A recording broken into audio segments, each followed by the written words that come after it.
Continuamos com a nossa senda dos cafés, com as nossas conversas informais, como tem acontecido, que já trouxe aqui dois convidados, volto a trazer outro, que também felizmente e que tenho muito prazer em considerá-lo assim, é meu amigo, mas além de meu amigo, é um prazer as conversas que mantenho com ele e que se prolongam já de há muitos anos a esta parte. Vou apresentá-lo, dizer que é licenciado em Ciências Sociais e Políticas, já fez uma pós-graduação em Economia Social e Ciência das Religiões, também é mestre de Filosofia Política. Além disso, além dos estudos, trabalha há 25 anos já em entidades financeiras não monetárias, mas acima de tudo tem uma grande paixão pelo associativismo. Desde muito jovem integrou movimentos estudantis, movimentos associativos, teve uma vida política ativa, como vocês perceberão quando disseram o nome dele, tendo já sido presidente da Comissão Política do CDS aqui em Guimarães. Também teve uma incursão no Vitória como membro do Conselho Vitoriano, teve, ou seja, uma abrangência de várias atividades, várias ações. O meu convidado para tomar café comigo esta noite, apesar de ele preferir o copinho de água, é o meu querido Orlando Coutinho. Orlando, boa noite, é um prazer ter-te aqui, tomares um café, como eu brinquei, um copo de água connosco. Exatamente. Eu tenho que começar esta conversa contigo, milhentas que já tivemos sobre todos os temas e mais alguns, como tu bem sabes, que por muitos que nos estarão a ver também saberão. É uma questão que eu também já te apeteceu fazer-te mais que uma vez e por uma razão ou por outra nunca te fiz abertamente. Talvez para começar a conversa seja o melhor. Associativismo ou a política, Orlando? O que é que vai mais, o que é que pende mais aí? Esse gosto do Orlando com vida social ativa que nós sabemos que tens.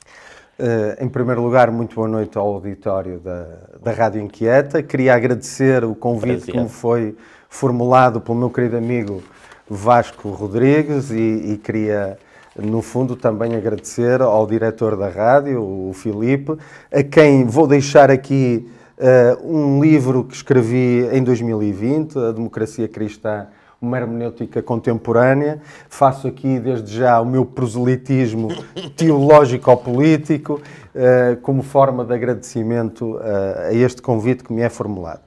Bom, respondendo à pergunta concretamente, eu diria de forma objetiva que o associativismo me preenche mais do que a vida política. E porquê? Porque nós no associativismo vemos resultados mais imediatos. Começaste muito bem por falar no meu envolvimento no movimento estudantil. No movimento estudantil, por exemplo, recordo-me quando liderava a Federação Distrital das Associações de Estudantes. Antes disso, as associações de estudantes, antes da Federação. Exatamente, mas quando tive já algum relevo a nível distrital, vários dos temas que se colocavam pelas associações de estudantes eram questões ligadas à segurança nas escolas, ligado ao aquecimento dos estabelecimentos de ensino, ligado às cantinas escolares. Aí nós conseguimos resultados muito rápidos com interação com o poder político. É claro que quando falávamos de questões mais genéricas, como por exemplo a reforma do sistema escolar ou até o peso dos exames nacionais na avaliação final dos estudantes, que era uma coisa que se punha muito no nosso tempo. Aí as coisas são mais demoradas, mais difíceis. Mas dou um outro exemplo, na Associação Familiar Vimaranense, onde estive primeiro na direção e depois como Presidente da Assembleia Geral, é uma associação mutualista com 20 mil associados em que nós, digamos assim, vemos resultados no dia-a-dia. Mas requer mais trabalho, mais uma participação mais ativa do que provavelmente a política. Sim, a política era o que eu ia dizer. Bom, a política pelo seu lado estético, pelo seu lado artístico, pela retórica, pela forma como debatemos, tem, digamos assim, um gosto diferenciado. A minha participação política foi essencialmente, quando fui protagonista político, foi essencialmente na oposição. Foram alguns anos. Foram alguns anos E pronto, e quer dizer, os resultados das propostas que fazíamos eram por vezes mais demorados, porque o poder político vigente não queria dar essa margem à oposição, dizendo que nós tínhamos razão em determinadas matérias, e portanto víamos resultados mais longínquamente no tempo. E portanto o associativismo sempre me satisfez um pouco mais na exata medida em que nós víamos os resultados. Me permite uma provocação. Falaste agora, e bem, que por estares na oposição sentias que essa vossa iniciativa era um pouco cerceada. Então, nas associações isso também acontecia, ou já havia uma abertura e não se ligava tanto às cores políticas? Para nós que temos filhas, eu diria que parte do legado que nós devemos deixar é exatamente o gosto e o fomento pelo associativismo. Porquê? Porque o associativismo é também uma escola de valores. Foi no associativismo que eu aprendi a dialogar, a construir com o próximo, a fazer pontes. Porquê? Porque as mentalidades são diferentes. Nós vimos do lado familiar, mais acarinhados, e quando vamos para o associativismo somos primeiramente confrontados com ideias diferentes. E, portanto, é uma escola de valores, é uma escola democrática, é uma escola de participação, e que, obviamente, nos obriga a refletir, a construir e portanto, esta dialogicidade permite-nos fazer, digamos, um percurso muito interessante, com resultados efetivos na prática, porque depois, aquilo que une as pessoas num movimento associativo, há, digamos, um pilar comum que as... Eu não resisto. Numa das tuas últimas experiências associativas, como muitos saberão, e quem saberão poderá chegar lá, foi no Vitória. Valeu a pena aqueles 6 anos no Conselho Vitoriano? Sim, eu posso dizer que sim. Eu posso dizer que sim. Eu tive o privilégio de, no Vitória, estar no Conselho Vitoriano presidido primeiramente pelo professor Alfredo Magalhães e depois pelo Dr. Carlos Alpuim. Foram excelentes presidentes. A interação com o presidente da direção, que era o engenheiro Júlio Mendes, foi também muito profícua. Portanto, a direção e os restantes órgãos sociais ouviam-nos, e essa auscultação era importante, porque nós sempre fizemos um trabalho mais discreto dentro da participação no universo vitoriano, e fomos escutados num momento difícil da vida do Vitória, num momento em que havia grandes constrangimentos financeiros, mas éramos escutados, éramos ouvidos, participámos ativamente na altura da primeira SAD do Vitória. Exatamente. E salvaguardamos os interesses do Vitória na altura, porque éramos também escutados e foi uma experiência bonita. Não resisto a perguntar-te como é que vês o momento atual do Vitória mediante o que se vai vendo e ouvindo. Bom, essa é uma pergunta que em parte tu sabes porque vês a minha participação nas Assembleias Gerais do Vitória. Eu tenho feito alguma intervenção a esse nível. Mas aquilo que digo aqui perante o nosso auditório é aquilo que digo nas Assembleias Gerais. Eu penso que nós estamos com uma gestão errante, uma gestão que não abolina, mas com navegação à vista, que não teve, digamos assim, a afirmação que os sócios do Vitória pretendiam na sua gênese. Porquê? Porque eu estou convencido que António Miguel Cardoso é eleito presidente do Vitória com um projeto alicerçado numa almofada financeira que depois não tinha, e portanto isto foi um engano para os sócios do Vitória. A sua candidatura vence para terminar um pouco daquilo que era o aventureirismo da anterior direção, mas depois o que verificamos é que quando António Miguel Cardoso pega na direção do Vitória, percebeu que os associados do Vitória queriam efetivamente um Vitória Sport Clube maioritário na SAD.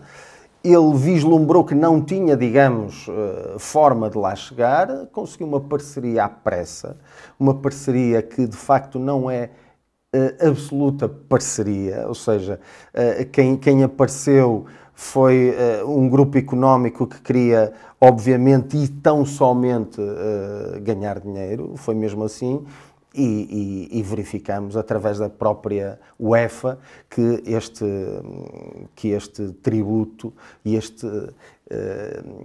esta parceria não resultaram. Não resultaram e colocou o Vitória numa situação de grande fragilidade, não só financeira, não só do ponto de vista gestionário. O Vitória não pode ser gerido à distância, não pode ser gerido a partir da Foz do Porto, tem que ser gerido permanentemente em Guimarães e o Vitória tem que ter um projeto para o futuro, tem que ter um projeto alicerçado para o futuro. Nós não estamos a ver isso, muito apesar do Vitória ter, e desta direção em particular, gozar de uma certa tolerância por parte da massa adepta, fruto também dos resultados desportivos estarem a correrem bem, que estão a correr bem, do meu ponto de vista, de uma forma um tanto ou quanto acidental, porque a época começou, como nós sabemos, com um vitoriano que foi despedido pelos jornais e que depois acaba, no fundo, por termos aqui um treinador muito passageiro, ainda bem, digo eu, e haver a disponibilidade do mercado de um bom treinador, que eu considero um bom treinador,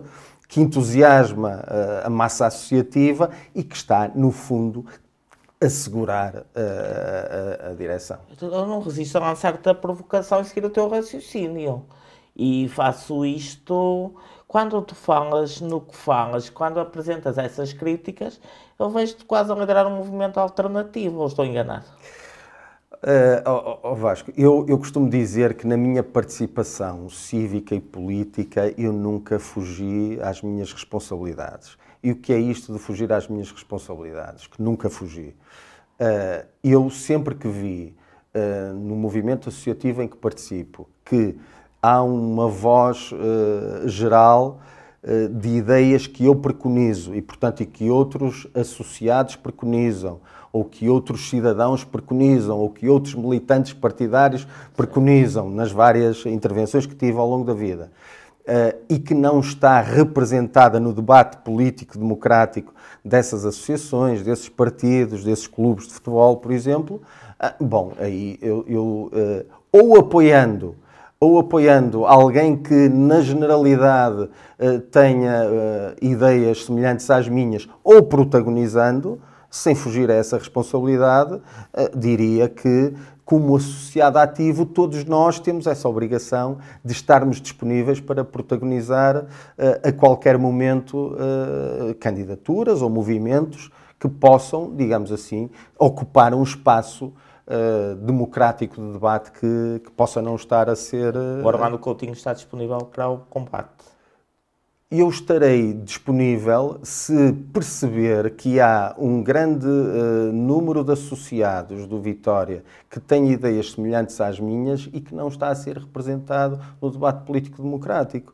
Mas se eu vir que há outras pessoas que têm melhores condições, mais capacidade, que estão envolvidos mais diretamente na vida do Vitória, eu certamente farei o apoio normal e habitual, como já fiz no passado, ou como tenho feito nas últimas eleições, que tenha havido, de uma maneira geral, um ou outro candidato que tem mais ou menos as ideias que eu tenho, eu vou lá e manifesto-me através do voto e, portanto, não fugindo, como dizia uma amiga minha, não fugindo à bronca, mas não quer dizer que veja isso no meu horizonte pessoal no momento. Mas não descarto, digamos, isto fica bem às vezes na gíria da comunicação, portanto não tenho problemas em dizer que apoiarei ou que estarei disponível se vir que há um espaço vazio de ideias que eu defenda e que muitos associados defendam e que não estejam no campo do debate democrático que se espera que o Vitória tenha. Confirmas a ideia que eu tenho de ti, que és um homem de combate? Sim, nunca fugi à luta, nunca fugi ao combate. Combate político, estás disponível para ele novamente? Ora bem, no combate político, digamos assim, eu já mantenho a minha participação política a 2 níveis, essencialmente. Um deles mais europeu.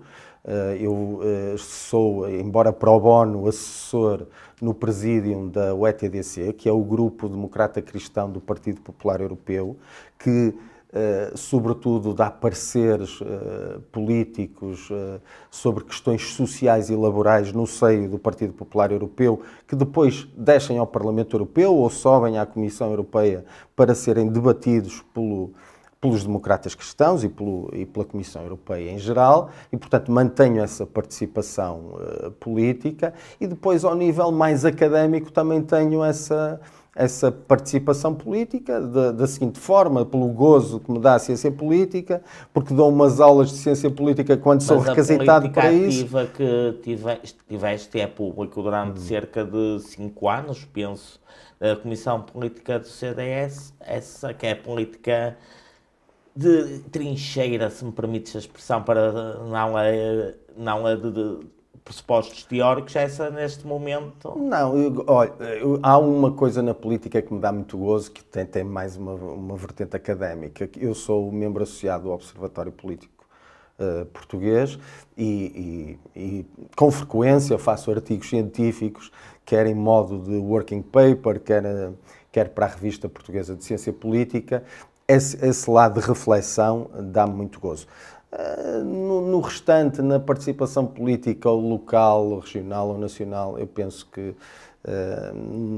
não fará muito sentido, neste momento, essa participação, uma vez que tenho a outra a nível europeu. A nível local, vejo-me muito bem representado na variação pela minha querida amiga Vânia Dias da Silva, vejo o professor Nuno Brito no próximo governo, assim AD, ganha as eleições, não estou a fazer campanha eleitoral, mas não vou obrigar a fazer campanha eleitoral, não é essa a minha ideia, mas a minha ideia e sabendo que tu analisas o fenómeno e estamos a cerca de 10 dias das eleições, como é que tu estás a analisar esta campanha? Como é que estás a ver as forças, e até no teu sentido de democracia cristã? Eu tenho uma opinião um bocado já radical quanto à existência de uma democracia cristã em Portugal. Acho que esta campanha ainda está nos últimos dias, está a demonstrar isso com uma força extraordinária, que não esperava, e acho que é um erro que está a acontecer, mas isso é a minha opinião, vale o que vale. Mas como é que tu estás a ver? Ora bem, vamos lá ver. Eu acho que nesta altura do campeonato, ou seja, nesta fase do esclarecimento, depois dos debates eleitorais individuais e depois do grande debate entre Pedro Nuno Santos e Luís Montenegro, as coisas deviam estar já mais definidas e, do meu ponto de vista, mais alicerçadas para a Aliança Democrática.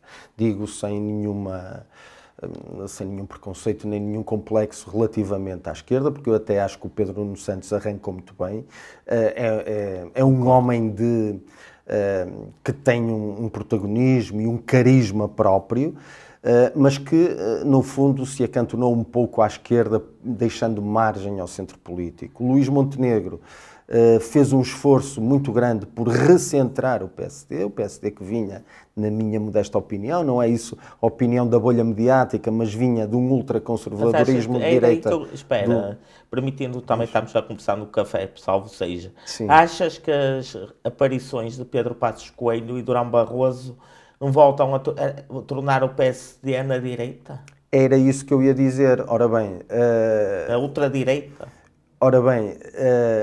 Luís Montenegro ganha, na minha perspectiva, o debate a Pedro Nuno Santos, porque Pedro Nuno Santos, no fundo, aquilo que nos diz é que liberta o garrote que existia no centro político democrático, que estava desejoso de saber como é que iria ser o próximo 11 de março, ou seja, se haveria estabilidade política ou se o governo português poderia cair nas mãos da extrema-direita. Pedro Nuno Santos tira essa pressão ao eleitorado do centro, dizendo que viabilizava um governo de centro-direita, da AD. Sim, mas proposta errante, porque ele tanto disse que sim, como já tinha dito que tinha dúvidas. Nós tivemos um professor de português que dizia o seguinte: mais vale um mau soneto do que uma boa emenda. Não é? E aquilo que Pedro Nuno Santos fez a seguir foi tentar emendar o mau soneto que fez, porque percebeu que um partido como o Socialista, que vindo de uma maioria absoluta admite a vitória do seu concorrente mais direto, no fundo estava a dizer aquilo que se percepcionava na rua.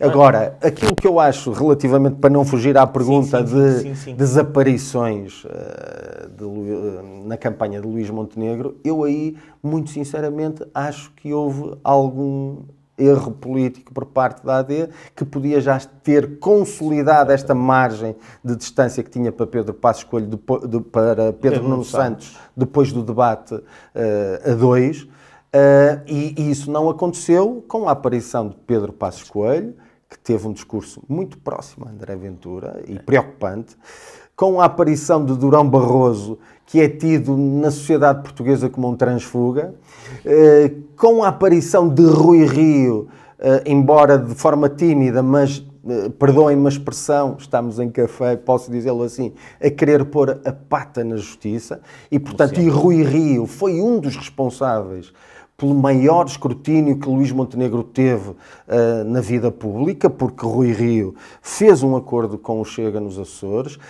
Boa parte dos deputados de Rui Rio migraram para o Chega e, portanto, Rui Rio tinha posições que eu considero ultraconservadoras de direita, ao contrário daquilo que a bolha mediática dizia agora, que ele queria centrar. Fazendo o advogado do diabo, uma das coisas que se defendia no PS é que quando o PS, mesmo estando partido, na hora da verdade juntava-se todo, ou seja, apareciam os mediáticos, os dinossauros todos. No fundo, foi o que está a acontecer com a AD, sendo certo que passado dos dinossauros é que pode...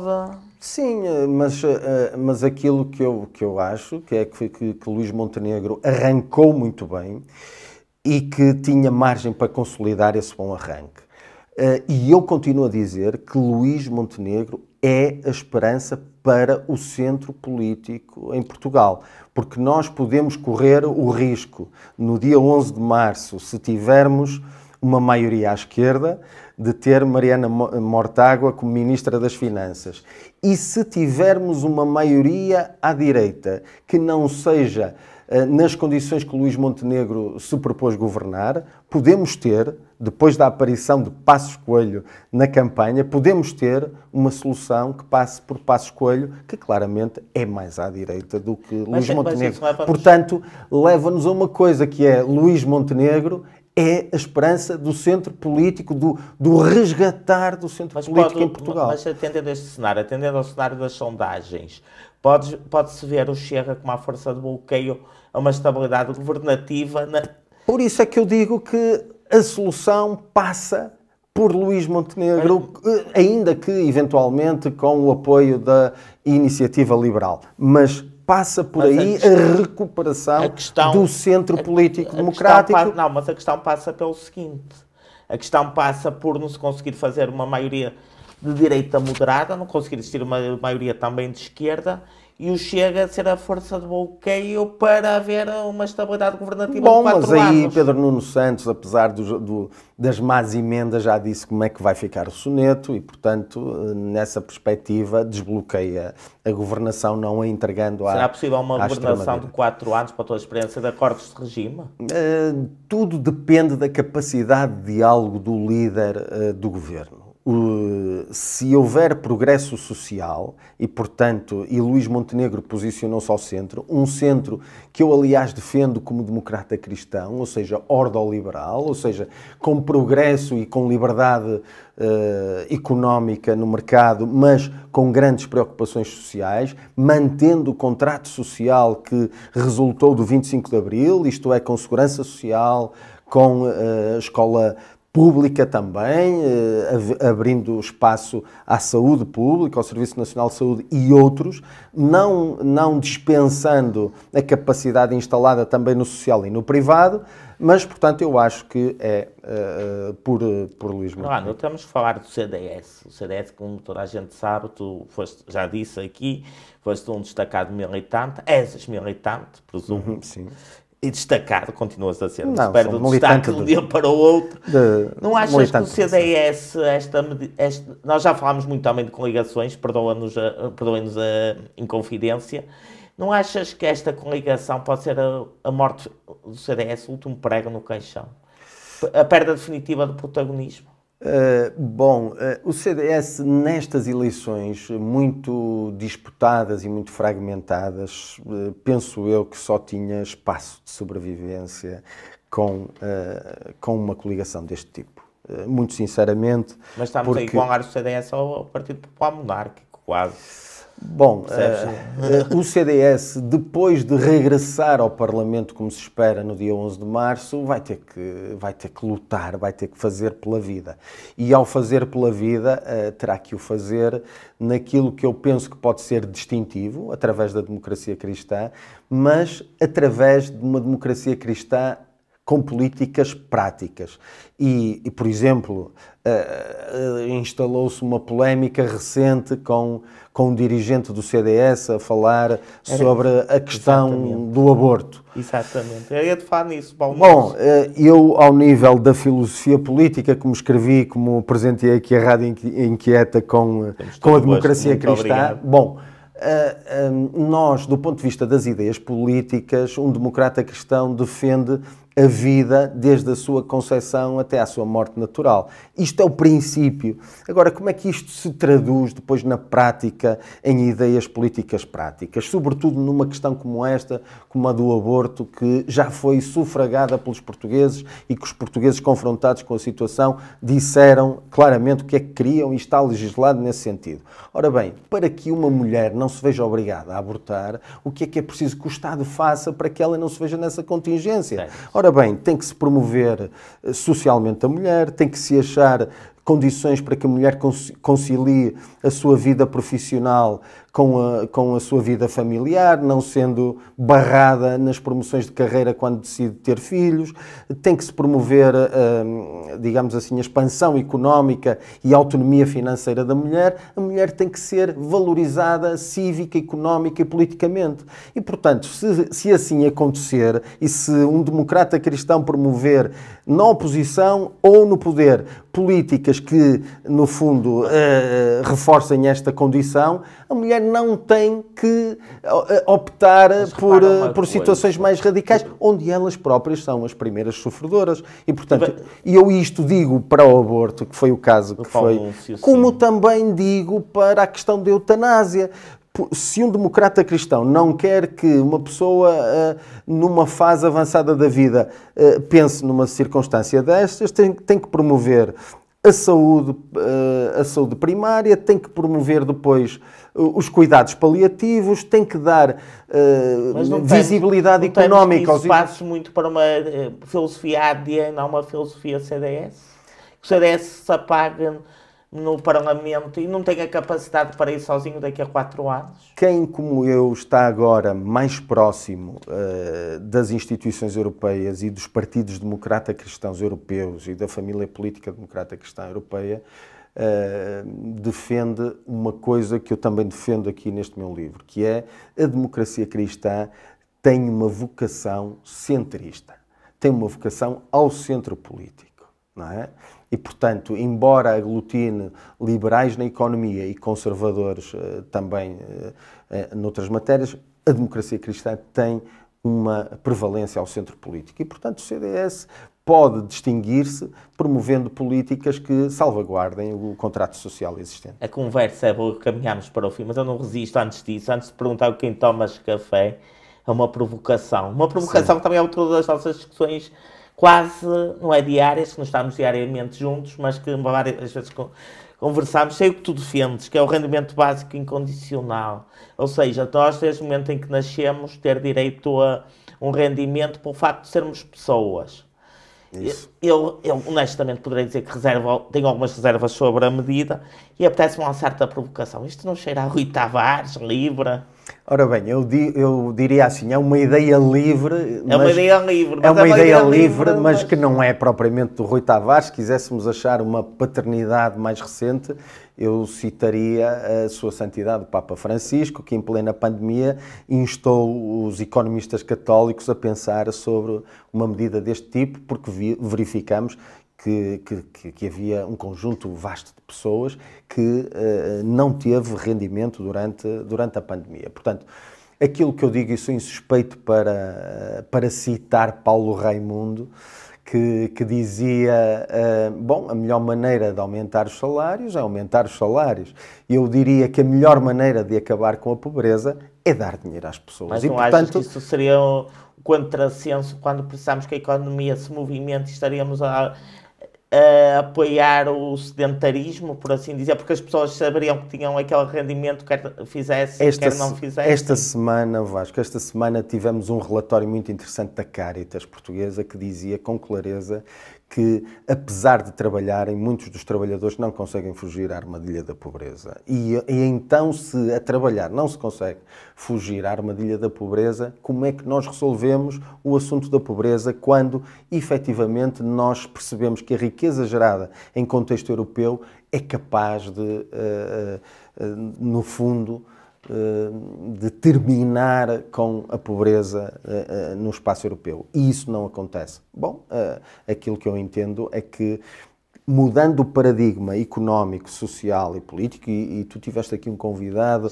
muito recentemente estava a pensar mesmo que falou na robotização, etc, etc. Bom, se a economia está a mudar, nós também devemos ponderar do ponto de vista académico, e eu acho que a academia tem que fazer aí o seu trabalho de consistência para que este tema possa aparecer de forma sem preconceitos, digamos assim, mas tem que se fazer esse trabalho académico para que este tema possa ser um tema sem preconceito. Mas achas que o rendimento básico incondicional, e a produção, perdoar-me, estamos a passar um bocadinho do tempo, mas achas que o rendimento básico incondicional resolveria esses problemas sociais todos? Ou seria ao contrário, poder agravá-los porque as pessoas, volto a dizer, sentir-se-iam... As experiências práticas e políticas que temos sobre isso já foi testado em Utrecht, na Holanda, já foi testado na Índia e noutras geografias, é que quem recebeu um rendimento básico viu a sua vida melhorada e apostou na saúde, na educação e na habitação como meio de, no fundo, estar socialmente equilibrado. E, portanto, a seguir montaram pequenos negócios, fizeram outro tipo de atuações que permitiram até expandir-se do ponto de vista pessoal e social. Portanto, eu não vejo com esse preconceito, sei que é preciso fazer um trabalho académico consistente para que este assunto possa ser, no fundo, debatido sem nenhum preconceito. Para acabar, foi um imenso prazer falar contigo. Sais daqui, voltando com quem tomavas o teu copo d'água. Bom... não é o café, neste caso. Neste caso, o meu copo d'água, o meu café seria tomado, se assim tivesse oportunidade, com Sua Santidade o Papa Francisco, que tu citas num livro por várias vezes. Cito várias vezes porque é um líder religioso, mas também é um chefe de Estado e um líder político que, através do seu soft power, promove a paz e a concórdia e a fraternidade humana e, portanto, nessa medida, eu tomaria um café com ele para lhe dar força para que ele continue a sua missão e o seu apostolado, se assim quisermos dizer, em favor da paz que tanto estamos precisados no mundo atual. Foi um prazer, Orlando. Muito obrigado. Acabamos mais uma edição de Um Café Com, desta vez com o Orlando Coutinho. Foi um prazer estar com ele, foi um prazer discorrer sobre vários temas com ele, que são as minhas conversas, que já são, como já disse, são imensas com ele, começam numa ponta e acabam noutra, discutimos tudo, mas é um prazer sempre conversar e prolongam-se pela noite, por dias, e hoje foi uma pequena demonstração disso, em que falámos um pouco de tudo. Voltaremos brevemente com outro convidado para tomar um café ou um copo d'água, ou o que ele preferir, sendo que é um prazer estar convosco na Rádio Inquieta. Boa noite, Orlando, mais uma vez obrigado. Muito obrigado, eu. Muito obrigado. Boa noite.